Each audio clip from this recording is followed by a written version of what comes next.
Well, good afternoon, everyone. And for those of you who are traveling, welcome home. Accurate information is vital to the health of any democracy. It helps citizens understand the issues and effects and events that are affecting their lives. It empowers them to engage meaningfully in their communities, their country, the world. When state or non-state actors spread disinformation, material deliberately meant to deceive or divide our public, they attack the very foundations of our free and open society. In March, I laid out the comprehensive steps the administration is taking to address this threat to our national security and to our national fabric. First, we're building a more resilient global information system where objective facts are elevated and deceptive messages gain less traction. We're doing that by promoting policies and programs that protect a free, vibrant, and independent press, and that foster greater civic and media literacy so that people can better distinguish fact from fiction. Second, we're working to expose, to disrupt, to deter disinformation. Through the State Department Global Engagement Center, we're coordinating government-wide and with other countries to identify, to analyze, to undercover attempts by governments and non-state actors to manipulate information. Third, we're taking steps to hold accountable those who weaponize disinformation to undermine our democracy. That's what we did just last week when the State Department, the Justice Department, the Treasury Department, the FBI took a series of coordinated actions to counter Russian influence and interference in our elections and in our democracy. In addition to imposing sanctions, visa restrictions, and other measures, the State Department also designated the Russian state-funded and directed media company, Rossiya Segodnya, and 5 of its subsidiaries, including RT, under the Foreign Missions Act. As a result, these actors are now required to notify the State Department of all personnel working in the United States, as well as their property. We took these steps based on our conclusion that Rossiya Segodnya and these 5 subsidiaries are no longer merely fire hoses of Russian government propaganda and disinformation. They are engaged in covert influence activities aimed at undermining American elections and democracies, functioning like a de facto arm of Russia's intelligence apparatus. Today, we're announcing that these Kremlin-backed media outlets are not only playing this covert influence role to undermine democracy in the United States, but also to meddle in the sovereign affairs of countries around the world. Thanks to new information, much of which originates from RT employees, we know that RT possessed cyber capabilities and engaged in covert information and influence operations and military procurement. As part of RT's expanded capabilities, the Russian government embedded within RT a unit with cyber operational capabilities and ties to Russian intelligence. RT's leadership had direct, witting knowledge of this enterprise. Russian government actors incorporated the cyber capabilities of this unit within RT in the spring of 2023, which is focused primarily on covert influence operations around the world. Under the cover of RT, information produced through this unit flows to Russian intelligence services, Russian media outlets, Russian mercenary groups, and other state and proxy arms of the Russian government. One of its projects is a large online crowdfunding program in Russia, operating within RT and through social media channels to provide support and military equipment, supplies, weaponry. We have a couple of officials here. Jim O'Brien, who is the Assistant Secretary for the Bureau of European and Eurasian Affairs, and Jamie Rubin, the Director of the Global Engagement Center, who will take questions about the announcement the Secretary just made. And then at the end of that, if you have any other remaining questions, which I'm sure you won't, about the rest of the world, I'm happy to come back up and take some of those. So, Jim, Jamie. Thank you, Matt. Ask us a question. Yeah, go ahead. Liam? Yeah, sure. Hi. Thanks for doing this. Just to be clear, I mean, what exactly is new from 10 days ago, or not even 10 days ago, when DOJ announced and yourselves announced all these series of sanctions against RT, against the group company, the Rossiya Segodnya. What exactly is different Shall I start? today, and the reason why the secretary would come out Yeah. and speak about this. This is about the rest of the world. So last week was very focused on activities in the U.S. Here we're talking about covert activities attempting to subvert democracy and manipulate information environments in the rest of the world. And Jamie may have some examples of this, but I just want to call attention to one of the sentences the Secretary said. He's instructed diplomats globally to share information we have about what Russia is doing and to engage with our partners in trying to remove this threat to democracy and accurate information around the globe. So part of what we will be doing, picking up from this, is to engage globally and systematically with our partners over time to keep going at the structure Russia's built to influence operations around the world. And so you'll see more of this over time as we work, and we'll be working with our partners. This whole initiative began with the Secretary speaking with a number of our partners. The EU, as you know, has banned RT from functioning in Europe. He spoke with the Canadian Foreign Minister and with Minister Lammy in Great Britain when he was there earlier this week, and they've indicated a strong interest in being partners on this, and we will work with more and more countries over time to address this. So that's the main difference, domestic, now global. Let me just add a couple of points to what Jim said. First of all, you'll get a fact sheet. You'll see a lot of detail.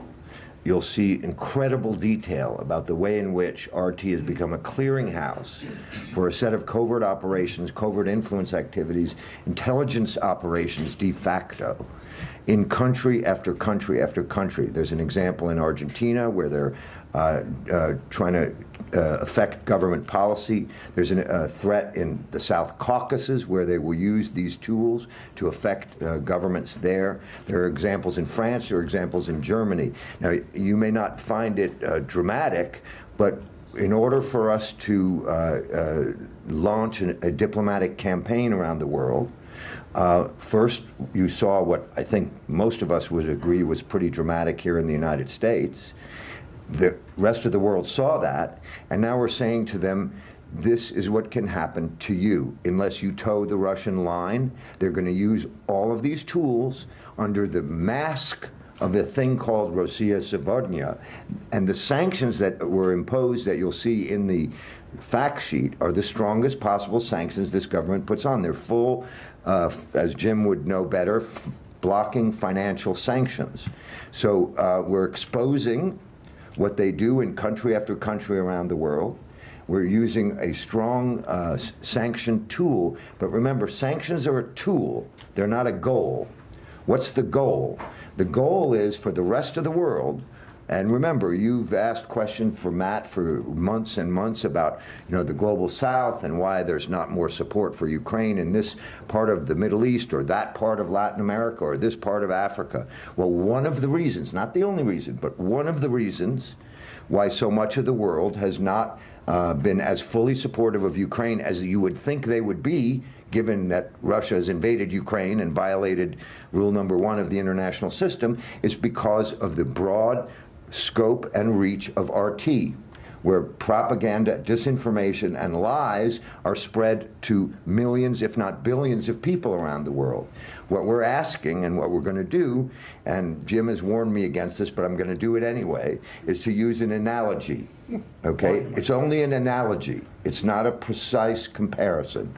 When the last administration decided to go after the Huawei company for the risk of intelligence being drawn out of a legal telephone instrument, we took a look at that campaign before we launched this. We tried to learn some lessons from it to try to help us figure out what's the best way over time to make countries around the world see the value and the danger of RT, which is technically a legal instrument, a television station, despite the lies and disinformation it's broadcasting, that has within it, and now we've shown you, and we'll show you in the fact sheet and in the things that I just said, covert operations, covert intelligence activities, acting as if they were a direct arm of the government. And now here's the fun part.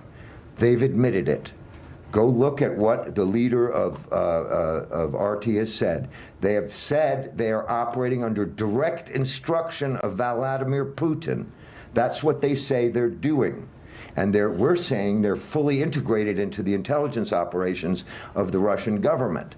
And that's a big difference than our state-funded media. Believe you me, no one in this building gets to tell anyone at VOA, RFE, or RL what to say, do, or write. They ask us questions and we answer them. That's the difference between a state-funded media organization in a democracy and one in an authoritarian government. The leader of RT has admitted that that's what she does, and they do, and we've now given you enormous examples of how dangerous it is around the world, and I sure hope it meets your definition of something new. The crowdfunding effort that was announced today, that was directed at a domestic Russian audience, and was it on Russian platforms? Is there any indication that this was on any U.S.-owned platforms? My understanding of that is it's on Russian platforms, but it's run by RT secretly. They don't say, this is an RT operation, buy UAVs from, and some of that we discovered were UAVs purchased from the People's Republic of China in small amounts to send to the Russian army. So that's not what a TV station normally does. That's what a military entity does. And it's just another example of what we're trying to show you, that it is not just a fire hose, as the Secretary put it, of disinformation, but a fully fledged member of the intelligence apparatus and operation of the Russian government on the war in Ukraine. All right, Nick, and then Kylie. You guys the Secretary highlighted the first sentence of the fact sheet, new information, much of which originates from RT employees. That language goes beyond what the Department of Justice said last week. So could you talk about some of the sourcing on this information? And then on the crowdfunding program, how do you know that that's not just the RT Deputy Editor-in-Chief helping zealously the soldiers he believes are actually defending Russia?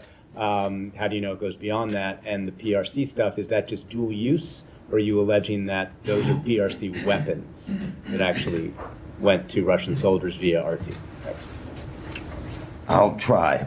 That's a tough question, and you know it's a tough question. Normally, unless you work over in Langley or in other intelligence facilities of this government, we don't normally tell you how we know something. Suffice it to say, as Secretary Blinken pointed to, one of the hallmarks of this administration, as you may have seen in Time magazine, is the ability of our National Security Advisor, our Director of the CIA, and the Director of National Intelligence to downgrade information related to the war in Ukraine, and how remarkable that was, and how remarkable it's been, and how remarkable it will continue to be. Suffice it to say that at the GEC, I work with all members of this government. I have a military team, I have an intelligence team, I have State Department officials, and I have teams from other part of the government. This is government information. You can draw your own conclusions as to how much more specific, but I think what the Secretary was pointing to is that some of these things have been admitted themselves by the leaders of RT, and that doesn't mean that just because someone admitted something, it's not new information, because it's new when it's put in its proper context. And that's the word that we officials love, that you guys generally don't love, because it allows us to go on too long. But more seriously, the RT's leadership in its most recent interview has acknowledged that their job is to do what the Kremlin tells them to do. And we're giving you examples of what they're telling them to do that have nothing to do with broadcasting, even broadcasting lies and disinformation. On the China, on the weapons. Yeah. So the significant thing, so I'd just say in short, no, we're not going to tell you more than the Secretary said on who said what. On the weapons, China is a major supplier. Much of the crowdsourcing, the thing that's significant is it was done covertly. So it wasn't just some, employees putting on a telethon. And it was done covertly so they could purchase, in some cases, yes, individual arms. So in this case, we have no indication that China knew that this was being directed by the Russian government. or that the end users were Russian soldiers. So that line we have across. And it was Chinese weapons, or it sounds like it was like Chinese drones and R&D. It's like more dual use. There were some individual soldiers' arms involved in the crowd forcing. Some of this equipment has been sourced from the PRC. That doesn't mean the PRC government knows, to include reconnaissance drones made by PRC-based entities and R&D support in the production of said drones in coordination with the Russian Ministry of Defense. Just one quick question on that, and then I have another question on the cyber unit. So is it the crowdfunding mechanism that is purchasing these weapons sourced from China, or is it the Russian government that's using the funds that are collected there to make the purchases? Yeah, we don't know that. I don't know the answer to that. Okay. And then the cyber unit with ties to Russian intelligence embedded in RT in 2023. Can you tell us which countries this unit embedded into RT inside of? And if you can't list them, just an approximate number of countries where this was an active unit inside of RT? Everything about this unit and its activities inside RT is extremely sensitive information, and I have to get my facts exactly right and not make a mistake here. So bear with me for a second. As I understand it, the unit is a cyber intelligence gatherer. So it's using cyber tools to gather information and then use that information in some form. We've seen in our country and in other countries what happens when cyber units suck up information and then they leak it, for example, or they use it for other purposes. It's my understanding that this is a global reach type of a capability, because remember, the thing that makes all of this very, very difficult is that the information space is flat. It's not like you have to be inside Russia or inside China or inside the United States to have an effect on China, Russia, or the United States. And so with the right kind of capabilities, sitting in the right location, we learned in our country what can happen from some people sitting at a beach in Macedonia, although there's no beach in Macedonia, but inside Macedonia, what they did in our country. So that's why the geographic point is not as relevant for cyber espionage. And is that cyber unit embedded within RT still active at this time? I can't answer that. All right, we'll do one more, Camilla. Peggy, can you give just an idea, for in layman's terms, a little bit what this looks like, the crowdfunding? I know you said it's in secret, and are we talking about like in secret on the dark web space rather than like a public GoFundMe thing? Can you just help us kind of... I will try to get you more information on that. It's always funny when you're preparing this stuff what the thing is that you all decide to focus on, and I never get it right, no matter how many years I've been doing this business. I personally don't think that's the most significant part of what RT is doing. Okay, it's just an example of how RT is operating as an arm of the government without using its name. It's an example of something that's done by the cyber unit, for example. But what RT is doing in Argentina, in Germany, in France, in the countries when Jim came back from his last trip, and there were upcoming elections, and they saw the ways in which Russian influence. The secretary talked about Moldova. I think that's probably the most important thing, where we're seeing clear evidence that the RT is going to be used to try to manipulate an election, and if they don't win the election, manipulate a crowd to try to generate violence for the possibility of overthrowing. I think that's probably a lot more important than a few scopes for the soldiers in Ukraine. We were trying to give you an example, and obviously that's the one that you like the most. Can I ask one that's a bit more topical just for this week? Sure. What happened this week with the debate with the former president saying something? Oh, well, you know I can't talk about that. No, but can I just, because this is for the GEC as well. Have you seen any evidence? You said the team that you're working with across the interagency, any evidence of cats and dogs, stories about pets being eaten. You'd have Was to that just. amplified at all by a foreign? I haven't party? seen that. I haven't asked my guys to do that. We've been pretty busy on trying to get this thing done. You'd be surprised how much work goes into these efforts. And let me just say, because I think we should get the hook, because we're too focused on crowdfunding and cats, I want to thank Kerry Gu sitting in the back of the room and all the people at the GEC. This is something that's been put together over many, many, many weeks and months, and a lot of people put their heart and soul into this sort of work to be able to get it available to you in all these details so that you can then question me and Jim about cats and crowdfunding. But this is going to be a long-term campaign, and that's the point of the analogy to Huawei. That's something that began under the Trump administration, continued on the Biden administration. We are going to be talking, the secretary will be talking, the president will be talking, assistant secretaries of state like Jim, and especially his colleagues in Latin America, in Africa, in Asia, are going to be working with their colleagues to try to show all of those countries that right now broadcast with no restriction or control RT, and allow them free access to their countries, which I do believe, unfortunately and sadly, has had a deleterious effect on the views of the rest of the world about a war that should be an open and shut case. All right, thank you. Thank you. They're playing our music. Thank you all. Thank you. All right. Warning from the top, as Matt comes in, we're going to have to make this a rapid fire round because I have a meeting at 2:15. Let's get started. Nick. You won't want to discuss anything specifically before the president meets with British Prime Minister, so let me try and ask you a question that you can't answer. Ukraine has been arguing, as we've been talking about, of the utility of long-range fires into Ukraine.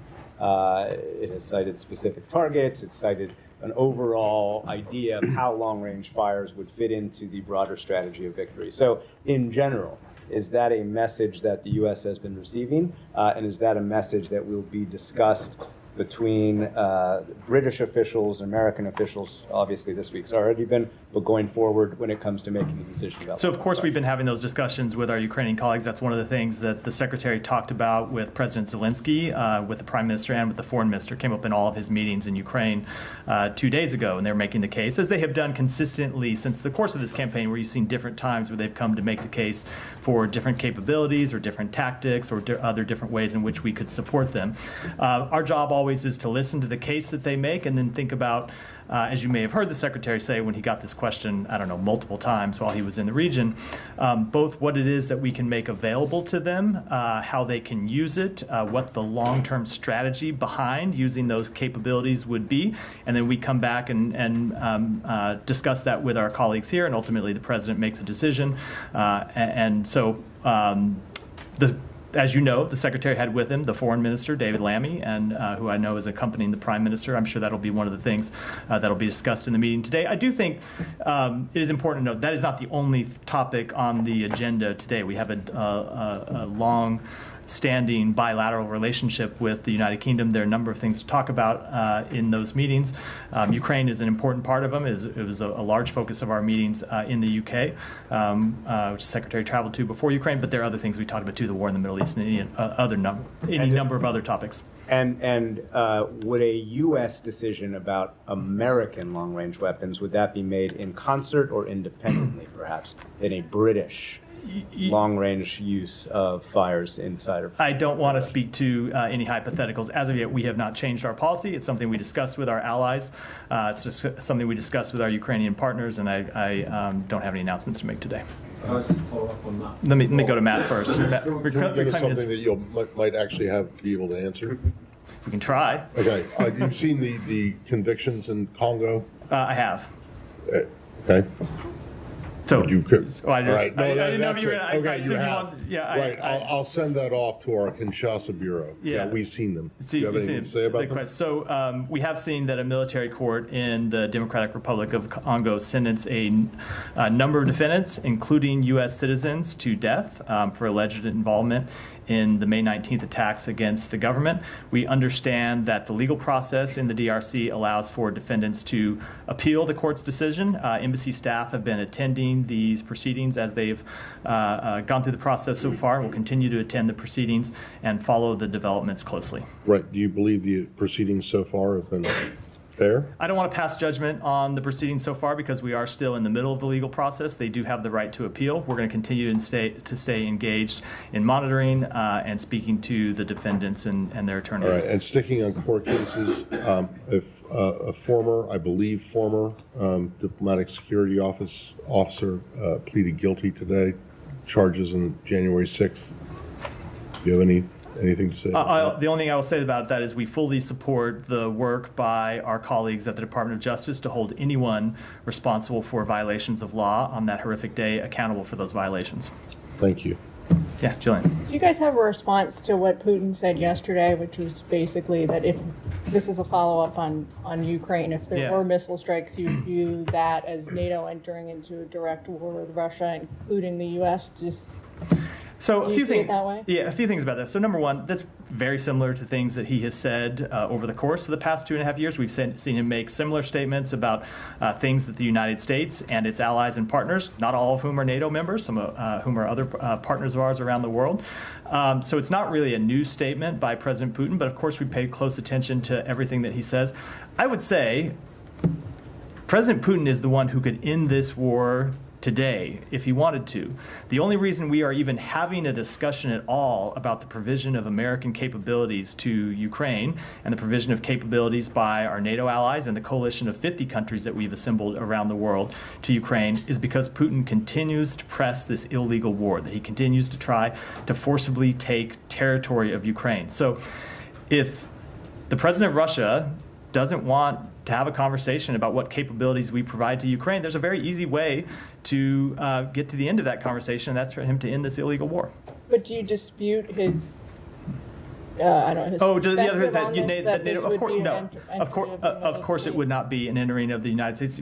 We have been very clear that the United States is not going to take part in this war. We're not going to put boots on the ground. We are, however, going to continue to equip Ukraine so it can defend itself. We're going to continue to work with a coalition of countries around the world to help Ukraine defend itself. All right, now, can I just sort of follow up on the issue of the British leadership visit? I mean, how would you characterise how closely aligned you are with the British government position on the issue of long-range missiles? Because it's fairly clear that the British and the French and some others are more sympathetic to President Zelensky's pleas to be able to use these weapons inside Russia. So how would you define how closely aligned you are with the British? So I don't want to get into the details of both private and ongoing diplomatic conversations, especially ahead of a conversation that's going to happen here in another hour and a half or so at the White House. I will say that we are very closely aligned with Britain on the overall objectives, the overall outcome that we want to see. You heard the Secretary and the Foreign Minister both speak to that in a press conference in Ukraine. We share the exact same objectives, and we continue to discuss with them the best way to achieve those objectives, the best way to make sure that Ukraine ultimately wins this war. That's an ongoing discussion, as the Secretary said, in Ukraine. And I think, as the Foreign Minister said, both of us would go back and talk with our respective governments about what we heard from our Ukrainian partners, and then we will confer with each other as we confer with our other NATO allies and make decisions based on those consultations going forward. Would you prefer that there was coordination on these permissions? I mean, if the Europeans are to sort of unilaterally give permission to use their long-range weapons, is that something you have a problem with? So we will continue to coordinate with them. Every country ultimately has to make its own decisions about how they want to support Ukraine, and that's something that every country has the ability to do. But we do consult with each other, especially with our close NATO allies. Ultimately, this is an issue that is something we want to work together on, and we'll continue to do that. Alex. Thank you, Matt. Just to press you a little bit more on Nick's question. Your response doesn't scream urgency, but knowing what you know about Iranian missiles, delivery of Iranian missiles to Russia, and the White House said that they're going to be employed within weeks. What is the suggestion to Ukrainians? Just sit back and wait? Alex, so you and I have had this debate a number of times before when it comes to any one capability that we might provide. And I would urge you, as always, to take this in a larger context and look at the overall support that we have provided to Ukraine since day one, really since before day one. We were providing Ukraine with security assistance before the February 24th, 2022 invasion. And we have continued to provide them tens of billions of dollars in assistance. And we have continued to adapt and adjust adjust our capabilities that we provide them and adapt and adjust the assistance that we provide them related to the evolving situation on the battleground. However, we're going to be deliberate about that. We're going to want to think about how every step that we take fits into a long-term strategy. And Alex, ultimately, I would ask that you judge us by our results, by our actions, and by the overall assistance that we provided. I think our track record in that regard speaks for itself. One more, because I have limited time, one more, then I'm going to move on. Thanks so much. Just to clarify, what gives you confidence that the air defense system you have provided so far will actually protect them against Iranian drones, which will, hit, within weeks? I'm just saying, based on what the White House told us. So you mean Iranian ballistic missiles or Iranian drones? Both. Iranian ballistic missiles. So we continue to work with them to strengthen their air defense systems. We have provided them air defense systems.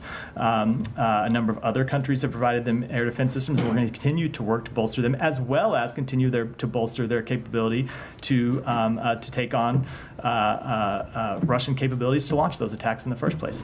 Kylie, go ahead. Just to follow up on the questions here, how much is Russia's procurement of Iran's short-range military capabilities, which frees up their long-range capabilities, impacting your guys' decision-making here? So it is absolutely something that we take under consideration, both for the strategic purpose that you point out, that it does allow Russia to use some of its more long-range capabilities to strike further. They don't have to use them at the front lines because they can use these short-range Iranian ballistic missiles. They can use them to conduct long-term strikes targeting Kyiv, targeting potentially Lviv. You've seen them targeting civilian infrastructure, not military infrastructure, with those long-range strikes. So certainly it is something that we take into consideration. We also take into consideration the fact that it is very much an escalation by Russia. It's very much an escalation by Iran for them to to begin to provide these capabilities to Russia. So it is absolutely something that we consider in making our calculations. And the White House said today that we shouldn't expect any major announcements after the meeting with Biden and Prime Minister Starmer today. Can you give us some sense of when there might be a final decision on this? It's been, discussed for months now. It seems to have come to a boil this week. Are we looking at next week for a possible announcement on this? I do not want to either preview or put a timetable on any type of announcements, other than to say this is something that we have gone through from time to time when there will be a focus on any one particular weapon system or any one particular capability.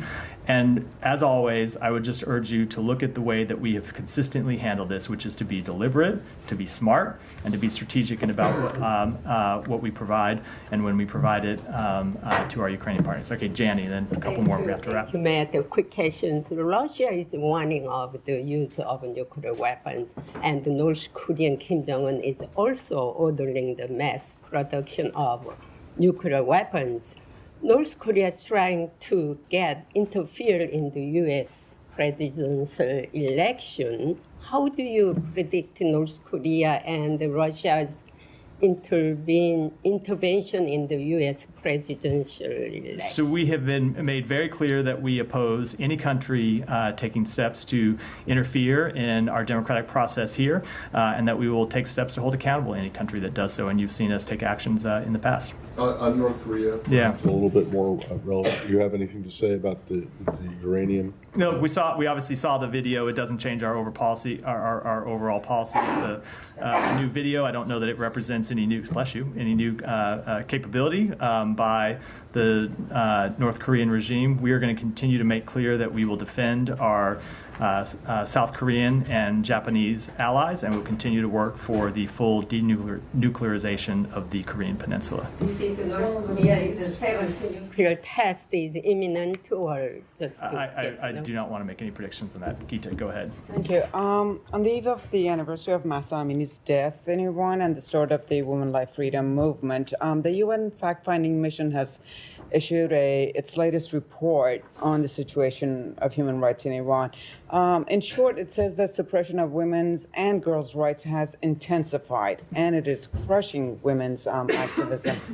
The mission suggests, and I quote, states must continue to place the situation of women and girls in the Islamic Republic of Iran high on the international agenda. I was wondering what the Biden administration is doing in this regard. Sure. So, as you have heard us say before, Mahsa Amini's story did not end with her death. She inspired a historic movement that has impacted Iran and influenced people across the globe who are advocating for gender equality, respect for human rights, and particularly the respect for human rights inside Iran. So that report is absolutely right. We have continue to see a crackdown on women and women's rights in Iran. And I would just say the new president of Iran has, at various times, signaled that he wants to change his approach and wants to reach out to the West and have a different relationship with the West. There are obviously a number of actions he could take in that regard when it comes to Iran's destabilizing activities outside of its own borders. But one of the actions he could take would be to stop the crackdown on women and women's rights inside Iran's borders. All right. Let me take one more, and then I really do have to go because I have a meeting with the boss. One question on the killing of Turkish-American activist Ayşenur Ezgi Egi. Recent reports dispute Israeli account that she was shot accidentally. Given the what happened with the Shirin Abu Akleh's case, is the U.S. reconsidering its stance on the Israeli narrative on this, and is it still the U.S. position that you are waiting for the results of the Israeli investigation instead of launching a U.S.-led independent investigation as demanded by Ayşenur's family? Yeah. Let me say this. We have been briefed on the results of the preliminary investigation by the government of Israel, and they have told us they are conducting a full criminal investigation. We are going to wait to pass any judgments about what steps ought to occur next until we have, in terms of from an investigative standpoint, until we've received the results of that investigation. We think they ought to be, that investigation needs to be thorough, it needs to be prompt, and it needs to be transparent, and then we'll make any determinations at the conclusion of that investigation. But that said, as the Secretary said earlier this week, even knowing what we know now, we know enough to know that the Israeli security forces need to make changes in the way that they are operating in the West Bank, because you have now seen not just one, but 2 American citizens killed as a result of what the Israeli forces, the Israeli forces admit themselves were fire from in this case, the IDF. So it's very clear that they do need to make changes in their rules of engagement. We're going to continue to press them on that, and that I think is a different question than the one about the investigation. But my point being, we know enough now to know that there are changes that need to be made. And just a quick follow-up: what changes do you expect from Israel, and what consequences? Will there be any consequences for Israel for killing a U.S. citizen? So we want to see changes to the rules of engagement. First of all, with respect to consequences, you do need to wait to see the results of the investigation to know whether there need to be any specific criminal consequences for the individuals involved. It's important that that investigation play out. And as I said, it ought to be prompt and thorough and transparent. But ultimately, when it comes to the changes in the rules of engagement, what we have said, or what we have seen, and you heard the Secretary speak to this, is we have seen a number of occasions when Israeli security forces have stood by when there were acts of settler violence. When they haven't intervened, we want to see them intervene and stop those acts of settler violence. We have seen reports of excessive use of force by Israeli security forces against Palestinians, and now we've seen the death of 2 American citizens, and we want that to end. And that's why we want to see the changes to the rules of engagement. And with that, I'm sorry, I do have to wrap for today. See you guys next week. Thank you.